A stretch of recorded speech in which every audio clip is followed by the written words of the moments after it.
Брзото менување на демографските состојби во државава со се повеќе стари лица, кои често се сами изнемоштени, го вклучи црвениот аларми во Прилеп.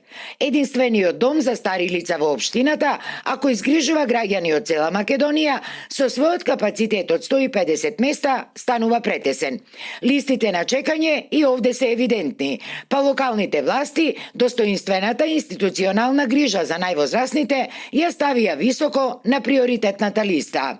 Веќе во завршна фаза и ќе се отвори активниот центар, односно центарот за активно старење во местната заедница РИД и така натаму, значи целосно посветеност на локалната самоуправа во подобрување на квалитетот на живот на луѓето во третата доба. Сме во фаза на креирање на буџетот за 2026, сме во преговори со Министерството за социјална политика, демографија и млади да го подобриме и буџетот кој што стигнува, затоа што е земничка надлежност и се што може да се искористи од општествено одговорните компании и да се зголеми капацитетот на домот за стари лица, но и да се подобрат условите во... Напорите за што похумани услови во домот делумно веќе се и реално видливи.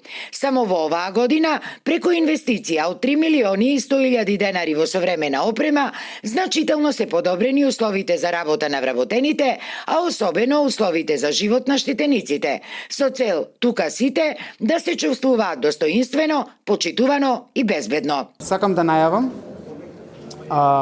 во завршна фаза е системот за противпожарна заштита на домот, проект кој чини од околу 2 милиони денари и за кој се обезбедени средства од буџетот на домот.